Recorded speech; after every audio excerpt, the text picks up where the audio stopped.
Saya ulang ya. Oke. Definisi menurut Undang-Undang Pasar Modal, reksadana adalah wadah yang dipergunakan untuk menghimpun dana dari masyarakat pemodal untuk selanjutnya diinvestasikan dalam portofolio efek oleh manajer investasi yang nanti ke depannya akan saya sebutnya MI saja ya. Nah, reksadana itu berbentuknya apa aja sih? Yaitu kontrak investasi kolektif dan perseroan terbatas terbuka atau tertutup. Unggulannya dalam reksadana itu apa aja? Yang pertama, dikelola oleh manajer investasi yang profesional. Kedua, risiko relatif rendah karena terdiversifikasi. Terdiversifikasi ini artinya nggak fokus hanya ke satu macam jenis investasi saja. Nah, terus ketiga, cocok untuk pemodal pemula yang tidak terlalu menguasai teknik-teknik portofolio.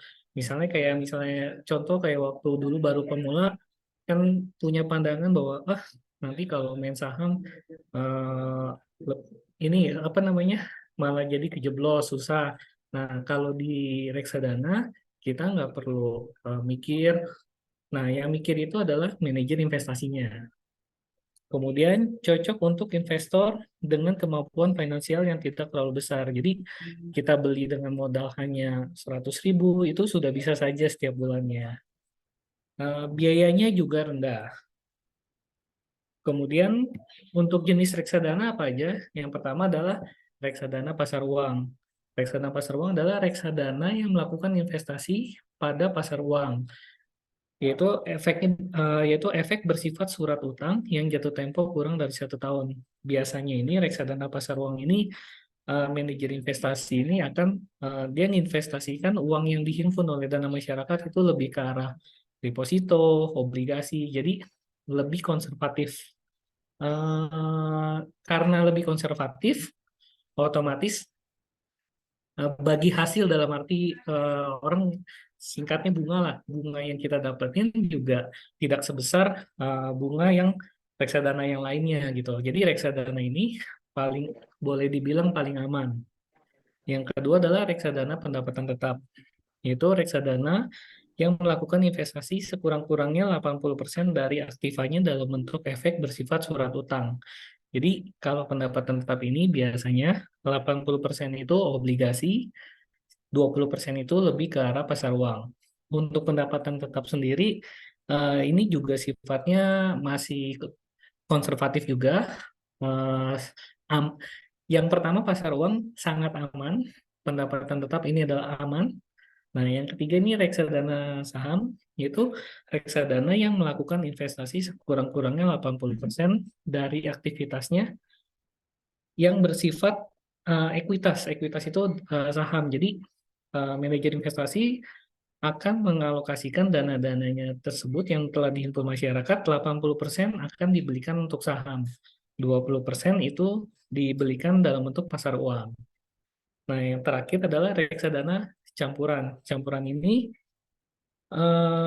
Campuran biasanya adalah 50% saham, 50% pasar uang.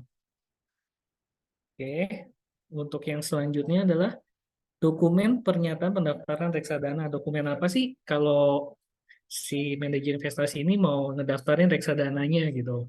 Nah, yang pertama adalah prospektus. Prospektus ini kalau orang awam kenalnya adalah proposal lah. Kayak kita mau mau himpun, kamu mau ikut saya nggak gitu? Kita nawarin ke orang-orang kan biasanya berbentuk proposal. Nah, kalau istilah di reksadananya adalah prospektus. Di dalam prospektus itu nanti akan saya jelaskan apa aja sih komponennya. Nah, yang kedua adalah spesimen unit penyertaan. Kemudian formulir pemesanan pembelian unit penyertaan, kemudian kontrak investasi kolektif, laporan pemeriksaan hukum dan pendapat hukum oleh konsultan hukum, laporan keuangan reksadana yang telah diaudit akuntan, kemudian dokumen tentang manajer investasi, dokumen bank kustodian. Bank kustodian itu apa sih? Bank kustodian itu adalah duit kita itu setelah kita eh, masukin ke manajer investasi, yang megang itu bukan MI-nya, bukan manajer investasinya, tapi bank kustodian yang menyimpan dan mencatat. Nah, kemudian adalah surat tanda terdaftar profesi penunjang pasar modal. Oke. Nah, ini prospektus yang tadi proposal. Nah, di dalam proposal itu prospektus ini apa aja sih dalamnya? Yang pertama adalah faktor risiko. Jadi, risikonya juga tetap ada. Faktor risiko, kemudian informasi material tentang kegiatan operasional reksadana, uraian tentang unit penyertaan yang dijual, termasuk harga penawaran, jumlah maksimum dan minimum unit penyertaan yang dapat dibeli, kemudian pernyataan mengenai kebijakan investasi. Nah, kalau mau tahu lebih dalam prospektus reksadana, bisa di googling, itu banyak sekali contoh prospektus dalam bentuk PDF semuanya.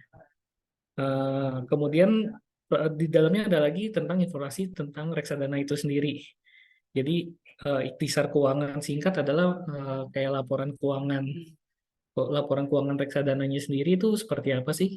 Kemudian biaya operasionalnya, riwayat singkat reksadananya, jadi dimulai itu reksadana itu manajer investasi itu dimulai dari tahun berapa, itu semuanya ada. Manajemennya itu siapa aja pengurus-pengurusnya, jangka waktu pembayaran unit penyertaan juga ada. Kemudian ikhtisar pengalaman yang tadi saya bilang, pengalaman si MI ini sudah berapa tahun dan dia mengelola duit masyarakat menghimpun totalnya berapa miliar atau berapa triliun, di situ juga ada. Kemudian ikhtisar pengalaman bank kustodian. Di dalamnya juga ada kebijakan dan tujuan investasinya, perpajakannya, profesi penunjang pasar modal, faktor-faktor risiko utama reksadana, dan hak-hak hak-hak pemegang unit pernyataan adalah kita yang duit masyarakat lah kasarnya. Yaitu hak memperoleh laporan periodik. Jadi setiap bulan kita akan dapat laporan periodik, jumlah uang kita itu bertambah berapa, seperti itu. Hak memperoleh informasi, hak untuk menjual kembali reksadana, hak dividen, pembagian uang tunai secara berkala, dan hak atas likuidasi. Untuk hak dividen sendiri ini tidak selalu pasti karena tergantung manajer investasinya mengalokasikannya ke kemana ya. Jadi tidak selalu. Kemudian untuk pedoman kontrak reksadana sendiri adalah kewajiban dan tanggung jawab kustodian adalah ketentuan pembukuan dan pelaporan, tata cara pemutusan kontrak, membayar kerugian yang timbul karena tindakannya, menghitung NAV. NAV ini adalah kita bilangnya NAB, nilai aktiva bersih. Menghitung nilai aktiva bersih setiap hari bursa, membukukan setiap perubahan portofolio, menyelesaikan transaksi sesuai instruksi manajer investasi. Kemudian kewajibannya juga ada lagi, membayar biaya pengelolaan dan biaya lain-lain. Kasarnya kita nyuruh manajer investasi, tolong dong kelola duit saya. Nah, kita bayar fee lah ke dia gitu. Nah, tapi tidak semua reksadana ada biaya fee-nya, ada juga yang gratis juga ada. Jadi ketentuan gratis enggaknya kita mesti baca prospektusnya tersebut sih. Kemudian membayar kepada pemegang unit penyertaan untuk pembagian uang tunai, menyimpan catatan dari orang yang udah mau nyimpan duitnya di dia, membuat rekening terpisah bagi kekayaan reksadana dari bank kustodian. Jadi kalau kita mau nyimpan reksadana ini, uang ini, kita harus membuat namanya RDI, rekening dana investasi. Nah, pedoman kontrak tersebut juga ada laporan keuangan tahun reksadana, wajib diperiksa oleh akuntan yang terdaftar di Bapepam, serta wajib disampaikan kepada Bapepam oleh manajer investasi selambat-lambatnya pada akhir bulan ketiga setiap tanggal laporan keuangan tahunan berakhir. Kemudian reksadana wajib menerbitkan pembaharuan prospektus yang disertai laporan keuangan serta wajib disampaikan kepada Bapepam oleh manajer investasi selambat-lambatnya pada akhir bulan ketiga setelah tanggal laporan keuangan tahunan berakhir. Jadi kalau ada, si manajer investasi saya mau berubah nih, saya mau belinya ke ngelolanya, belinya di sini sini sini. Nah, dia harus mengubah prospektusnya tersebut. Kemudian dalam hal reksadana dibubarkan. Jadi kalau misalnya bubar, bubar ini bukan berarti harus selalu pilot ya. Maka biaya konsultan hukum, akuntan, dan beban lain kepada pihak ketiga menjadi tanggung jawab dan wajib dibayar oleh manajer investasi kepada pihak-pihak yang bersangkutan. Biasanya sih kalau reksadana ini dia udah diawasi oleh OJK sih. Kemudian strategi kita untuk investasi itu apa aja? Yang pertama dia tujuannya. Nah, tujuannya itu dari tiap orang profilnya beda-beda nih tujuannya. Ada yang untuk jangka panjang, menengah, dan pendek. Kalau untuk jangka, misalnya setahun kemudian saya mau merit misalnya, jangka pendek di bawah setahun, oh ya udah berarti untuk lebih konservatif biasanya kita akan pilih reksadana pasar uang. Kalau untuk saya mau untuk pensiun, nah biasanya kita akan pilih reksadana saham. Jadi tergantung kebutuhan. Boleh nggak setiap orang punya dua atau tiga? Oh yang satu ngambil pasar uang, yang satu saham, boleh bebas. Nah yang kedua adalah risiko investasi di reksadana. Kita harus paham juga risikonya. Nggak selalu pasti kalau yang saham, oh udah pasti untung. Nggak. Kalau yang pasti untung itu hanya yang pasar uang. Yang ketiga adalah pelajari instrumen reksadana, yaitu pertama perekonomian makro, makro itu secara global. Misalnya ada isu-isu seperti, oh mau untuk pemilu, seperti itu. Terus jenis reksadananya, prospektus reksadananya juga kita harus baca. Kemudian karakteristik dan track record manajer investasi dan perusahaan sekuritasnya. Jadi enggak semua manajer investasi dan perusahaan sekuritas itu bagus dan baik, enggak. Nah, maka kita harus perlu pelajarin dalam-dalamnya manajer investasi tersebut gitu. Pengertian manajer investasi ini bukannya orang ya, tapi lebih ke arah lembaga sih. Kemudian track record produk reksadananya. Nah, kita bisa di prospektus itu juga ada eh, track recordnya, misalnya dalam setahun dia berapa persen sih bunga yang bisa dihasilkan seperti itu. Jadi kita harus ngelihat pintar-pintar. Nah, kemudian untuk pelaksanaannya, kalau misal kita udah ini, kita pilih reksadana saham, baik itu fixed income, pasar uang, campuran, sesuai dengan investasi dan makroekonomi. Sesuai maksudnya sesuai dengan profil kita sih, profil kita masing-masing. Kemudian adalah pilih perusahaan aset manajemen dan manajer investasi yang memiliki track record yang baik. Ketiga adalah pilih produk reksadana yang memiliki pertumbuhan konstan dan tinggi untuk jangka waktu 1 bulan, 3 bulan, 6 bulan, 1 tahun, dan dari sejak berdiri. Nah, itu semua ada di prospektus semua. Kemudian keempat adalah hindari reksadana yang mayoritas portofolio tertumpu pada satu instrumen yang terafiliasi dengan perusahaan aset manajemen. Jadi artinya ini kalau portofolio di dalam reksadana tersebut misalnya dia hanya beli satu jenis macam saham gitu. Nah, itu nggak bagus juga gitu seperti itu. Yang kelima adalah pilih produk reksadana yang memberikan kemudahan administrasi tanpa entry fee dan redemption fee. Entry fee ini adalah ketika kita masuk atau kita bayar mau simpan uang itu dikenakan fee. Redemption itu adalah kita mau tarik kayak withdraw. Jadi saya butuh nih sekarang saya lagi butuh kita mau tarik. Nah itu biasanya juga ada fee untuk penarikannya. Nah ada yang gratis dan juga ada yang bayar. Jadi kita harus melihat juga syarat dan ketentuannya seperti itu. Sekian dari saya untuk investasi reksadana ini. Jika ada yang mau ingin bertanya, dipersilakan. Oke, thank you banget Pak Cindy untuk sharingnya. Buat Bapak Sama-sama, Ibu, Bu. ada yang mau bertanya terkait reksadana? Tadi seperti yang mungkin Mbak Heni sempat sampaikan, ada ketakutan-ketakutan tertentu ketika mau investasi di reksadana. Nah, Bapak bisa kasih tips nggak sih kira-kira cara aman untuk investasi itu seperti apa? Oke, kalau yang tadi sebentar. Hmm, tips dari saya nih, mana ya? Eh, kalau untuk pertama kali takut. Kalau dulu saya kalau takut, saya belinya saya reksadana pasar uang. Itu dijamin aman banget, kecuali negara kita kolaps, negara kita bangkrut. Nah itu baru dah.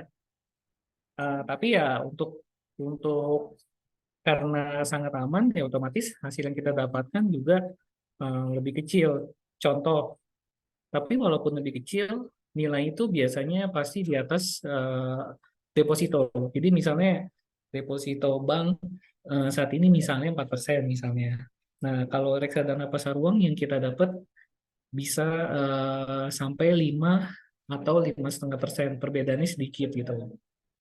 Nah, nanti setelah setelah udah kira-kira pertama udah ini, oh udah enak. Nah, jika ada pengen belajar, keinginan, pengen coba-coba deh gitu, masuk ke reksadana saham. Sedikit aja, nggak usah banyak-banyak. Nah, dari situ nanti kita belajar lagi. Kalau kita mengelola sendiri, kita bisa langsung main di langsung pasar modalnya, yaitu main saham itu sendiri sih. Itu tips dari saya sih, Bu. Oke, Bapak Ibu ada yang mau bertanya? Pak Nur mau tanya ya Pak? Ya Bu, Oke, silakan Pak. saat ini kan umumnya ada aplikasi, apakah ada aplikasi untuk daftar reksadana seperti itu, Pak? Oke. Aplikasi banyak Pak sekarang. Saya sebutin beberapa yang saya tahu ya, yang saya tahu dan maksudnya yang lumayan bagus lah. Itu ada pertama ada Indopreneur, Indopreneur Sekuritas, kemudian ada Philip Sekuritas, eh, kemudian ada orang sering dengernya Bibit, Ajaib, itu juga bisa. Kemudian untuk sekuritas bank juga, bank yang saat ini juga sekarang bank-bank besar ya, seperti BCA Sekuritas, Mandiri Sekuritas, BNI Sekuritas, itu juga, jadi setiap yang tadi saya sebutin dia punya aplikasinya. Jadi kita cukup, kalau saat ini sekarang kita nggak perlu datang ke bank tersebut, kita cukup download di Play Store. Contoh misalnya Mandiri Sekuritas. Kita klik cari Mandiri Sekuritas di Play Store, kita daftar di situ seperti biasa. Jadi hanya siapin KTP, NPWP, sama nanti kita foto beserta KTP, sama siapin apa namanya? Kita mau mau mau taruh uangnya itu di mana? Maksudnya, contoh misalnya Bapak mau buka di BCA Sekuritas, tapi sebenarnya di BCA Sekuritas ini Bapak punya pegang tabungan mandiri nih. Nah, itu kita juga bisa seperti itu. Bisa bisa. Jadi kita tetap harus buka namanya rekening dana investasi tersebut. Nah, itu akan langsung diarahin di aplikasi tersebut, Pak. Jadi kita tinggal ngikutin perintahnya next next saja gitu. Tinggal next kita cantumin nama kita, seperti kayak kita ngisi inilah Pak, biografi kita sendiri gitu. Kita ngisi terus kita suruh selfie sendiri kayak gitu, ngikutin. Nah, nanti diproses biasanya 1 sampai 3 hari sih maksimalnya. Nah, nanti dari situ tunggu RDI-nya, rekening dana investasi tersebut, dibuat oleh manajer investasinya. Setelah dibuat, nanti setelah berhasil, nanti dikasih tahu, nah kita dapat, ibaratnya kita dapat virtual account lah Pak, ibaratnya. Jadi kita transfer ke virtual account tersebut. Setelah kita transfer, kita ada uang di situ, baru kita belikan reksadana apa aja yang kita mau. Seperti itu, Pak. Kalau untuk ininya, untuk minimum, misal minimum kita menanamkan modalnya, Oh, kemudian berapa gitu ya? ya terus Heeh. pengalaman Bapak sendiri barangkali yang sudah diaplikasikan, kalau misal kita tanamkan 500.000, Mm-mm. kemudian jangka 1 tahun ternyata menghasilkan kurang lebih 11% keuntungannya misal Pak. Oh, oke, Kalau oke. yang realnya makasih. Oke. Kalau yang saya pernah saya alami itu minimal itu 100.000 Pak. 100.000 kita udah bisa beli apa namanya? Jadi kalau yang kita beli itu 100.000 itu yang kita beli adalah nilai aktiva bersihnya. Misal, contoh Bapak mau nanam, saya mau 100.000 gitu. Nilai aktiva bersihnya adalah 10. Bukan 10, sorry, 100. Nah, 100.000 bagi 100, itu berarti Bapak nanti di laporan Bapak nanti ada tulisannya Bapak punya 1.000 unit. 1.000 unit dengan nilai aktiva bersih 100. Rupiahnya berapa? 100 dikali unit itu jadi 100.000. Nah, yang tadi saya bilang sih Pak, saya waktu pertama kali nyobanya reksadana pasar uang. Jadi saat itu deposito dulu kalau nggak salah 7 apa 8% gitu, saya lupa deh. Dulu 7 sampai 8 Wih, banyak yang uangnya Pak Cindy ya. amin, amin Pak. Nah, yang didapetin dari saya adalah 9% deh, 9 sampai 9,5. Nah, itu kita tahu angka itu bisa harian, bisa bulanan, bisa tahunan. Setiap hari kita bisa pantau dari aplikasi tersebut sih, Pak. Seperti itu. Jadi tergantung tergantung Bapak mau nanamnya di reksadana mana dulu nih. Kalau di pasar uang itu beda 1% sampai 1,5% dari deposito sih, biasanya seperti itu sih.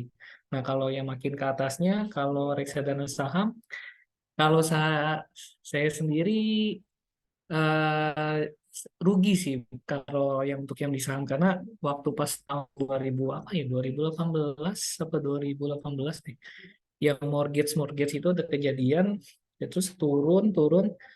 Ya udah sih, ya jadi saran saya sih kalau untuk investasi ini adalah pakai uang dingin gitu.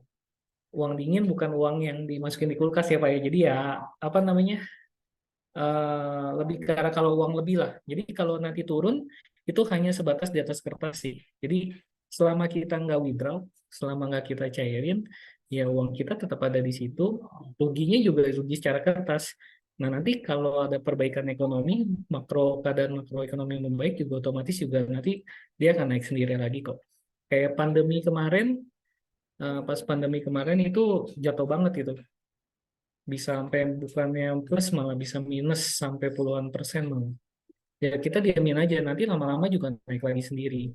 Kalau reksadana pasar saham. Kalau pasar uang yang tadi saya bilang nggak mungkin rugi sih. Itu sih Pak.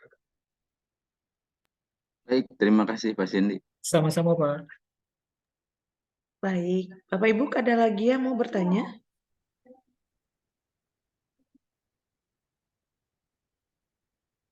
Tadi Cahyadi mau nanya. Tadi pertanyaannya Pak, apakah harus ada kayak pembayaran setiap bulan yang rutin nggak sih kalau untuk reksadana ini? Nggak ada. Jawabannya tidak ada. Jadi misalnya nih, bulan April kemarin, oh baru dapat THR. Oh, saya mau langsung, misalnya 2 juta misalnya, silakan. Oh, terus ceritanya bulan depannya duitnya, waduh pas-pasan nih nggak bisa nabung sama sekali. Nah itu juga nggak masalah. Cuman kalau yang bagus itu ya lebih baik dirutinkan. Sebab kalau kita nggak dipaksa rutin kayak gitu, biasanya ya habis aja sih uangnya. Kalau saya pribadi, saya biasa udah mengalokasikan lah seperti itu. Biasanya kayak gitu sih, Bu. Jadi tidak ada ketentuan, oh tiap bulan kita harus nanam sekian, nggak ada. Jadi semau-maunya si investor aja. Seperti itu, Bu. Ini pasti berdampak kepada keuntungan yang didapat dong ya Pak ya. Kalau semakin sering kita masukkan dana berarti semakin besar kan yang kita peroleh. Nah, betul sekali. Sama kayak kita di koperasi aja sih, Bu. Makin banyak kita nanemin uang di koperasi, ya makin banyak yang kita hasilkan sih. Seperti itu, Bu. Oke. Pak Fardian mau nanya? Pak Sore, Fardian? Pak. Oke. Mau nanya Pak, ini bedanya sama keuntungan kalau pasar uang ini bisa kita cairkan setiap bulan ya? Apa memang ada minimum harus per 3 bulan paling paling cepat Oh, atau bisa per bulan gitu. oke. Nah, Kalau itu yang untuk pertama. yang oke. Kemudian yang kedua, Hmm. eh, bedanya sama ORI, kayaknya ORI juga lebih ya, obligasi Republik Indonesia yang dikeluarkan oleh pemerintah itu kan kelihatannya juga aman sekali ya karena pemerintah yang Oke, keluarinnya. betul betul. Kira-kira Bedanya apa gitu ya? kenapa kok pasar uang ini dianggap paling aman? Kenapa sih lebih aman mana sama ORI? Kira-kira gitu. Itu Oh, dua oke. pertanyaan. Terima kasih Pak ya. Oke, sama-sama Pak. Kalau oke, saya jawab yang pertama. Tadi yang pertama apa ya? Frekuensi pengambilannya. Oke, Bisa frekuensi. tahu. Oke.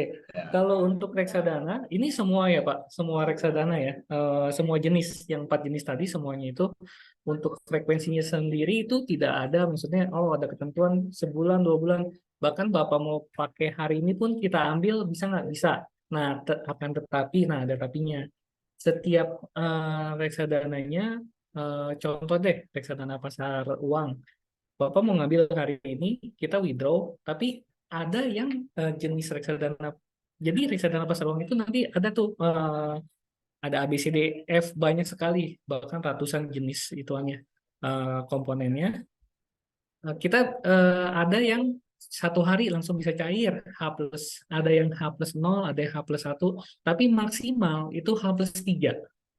Setahu saya maksimal H+3 itu udah bisa. Jadi kita tarik sekarang H+3 itu maksimal selambat-lambatnya H+3 kita udah bisa ambil. Udah maksudnya duitnya udah masuk ke rekening kita H+3 paling lambat. Jadi tidak ada ketentuan. Jadi istilahnya kasarnya mau ngambil kapan aja ini bebas. Kalau di deposito kan kalau misalnya kita lagi butuh pas dadakan atau itu nggak bisa karena kalau kita ambil kena penalti setahu saya kalau deposito. Nah, untuk yang ori sendiri, bedanya apa sih? Kalau yang ori itu jangka waktunya panjang sekali sih. Setahu saya itu panjang 2 tahun, paling minimal aja setahun. Setahun, 3 sama 5. Dan biasanya ori itu kita dapat bunganya, keuntungannya itu biasanya per 6 bulan. Dibayarkannya per 6 bulan sekali. Jadi kalau kita mau tahu, kalau misalnya kita mau cairin 3 bulan, setahu saya itu juga nggak bisa. Jadi istilah kasarnya kita harus menunggu jatuh tempo untuk yang ori. Kalau dibilang aman nggak? Oh aman sekali karena itu punya negara. Tapi kalau suatu saat kita butuh dadakan, itu susah. Nggak bisa setahu saya, nggak bisa dicairkan langsung saat itu juga. Jadi mesti nunggu jatuh tempo, kasarnya seperti itu Pak. Nah bagusnya gimana? Bagusnya kalau ada uang lebih ya reksadana juga, ori juga. Jadi makin banyak diversifikasi, makin banyak macamnya sebenarnya makin bagus. Jadi kalau mungkin ada yang pernah dengar kalau kita naruh naruh telur jangan di satu keranjang. Sebab kalau satu keranjang misalnya jatuh pecah semua gitu. Nah, mendingan keranjang dipisah-pisah. Seperti itu sih Pak. Perbedaannya kalau untuk amannya dua-duanya sangat aman. Oke, Pak. Berarti bagus berarti pasar uang ya, artinya kita bisa ambil kapan saja, nggak kayak deposito kena penalti jangka waktunya ya. Betul, keunggulannya sih di situ sih. Bagus amat ya. Keunggulannya. Iya, iya, iya. Mantap. Karena di dalam pasar uang sendiri biasanya itu manajer investasi juga beliin obligasi sih Pak Iya, di iya. dalamnya. Itu nggak ada yang tipu-tipu Pak, nggak ada misalnya 30% di pasar banyak yang bohongnya, investasi bodong gitu, nggak ada kalau reksadana. Apakah semua terpercaya gitu Pak? Enggak Pak, Jangan-jangan enggak, dibawa kabur sama manajer investasinya nanti, atau diputar sendiri sama dia. enggak semuanya, Gimana enggak kira-kira? semuanya yang baik, Macam-macam enggak semuanya perilaku baik di sih. pasar itu ya, kayak apa Pak? Kayak variasinya itu. Itu kalau dibilang semuanya bagus Kak, jujur kalau saya sih saya akan cari-cari biasa minimal top 10 lah Pak. Top 10 sekuritas yang terbaik itu atau 20 yang terbaik itu juga nggak masalah. Jadi selebihnya itu bukan yang nggak percaya sih. Saya untuk mengurangi risiko yang terjadi sih Pak. Takut misalnya untuk dibawa kabur, kasarnya kayak gitu, ada nggak ya? Tetap ada sih. Jadi saya kan biasanya googling 20 yang terbaik atau 10 yang terbaik sekuritas. Nah, saya akan belinya di situ gitu. Kalau udah top 10 kayak gitu, contoh kayak BCA Sekuritas, Mandiri, itu udah nggak mungkin nggak mungkin dibawa kabur kecuali bank tersebut likuidasi gitu. Nah itu pun juga kalau likuidasi pun juga uang kita tetap aman karena kasarnya itu ditanggung, bukan ditanggung sama OJK, maksudnya dalam arti itu diawasi dan uang kita aman tercatat di namanya custodian efek. Bank kustodian itu jadi ada catatannya. Jadi walaupun bank itu kolaps, kita tetap ada catatannya Pak, ada riwayatnya gitu. Seperti itu sih Pak. Oke Pak, makasih banyak Pak. Sama-sama Pak. Iya Pak, makasih. Oke, masih adakah yang mau bertanya? Bapak Ibu masih ada yang mau bertanya terkait reksadana ini? Sepertinya sudah cukup mengerti nih. Oke, kalau memang sudah tidak ada pertanyaan lagi, terima kasih banyak Pak Cindy untuk Oke. sharingnya. Kita boleh kasih reaction untuk sesi sharing kali ini. Terima kasih banyak sudah memberikan kita pengetahuan terkait reksadana dan berharap semoga Bapak Ibu juga bisa mencoba gitu ya. Kalau misalnya mau berinvestasi, ada dana lebih yang ingin diinvestasikan, boleh dicoba. Boleh tanya langsung ke Pak Cindy-nya nanti. Boleh. Supaya lebih ini ya, firm lagi kalau mau join. Siapa tahu bisa sama dengan yang punya Pak Cindy. Oke, terima kasih banyak untuk Bapak Ibu yang sudah hadir. Kita akan ada sesi yang kedua buat Bapak Ibu yang masih mau join. Boleh silakan sesi yang kedua terkait tes kontrol. Terima kasih, kita ketemu lagi. Terima kasih. Terima kasih.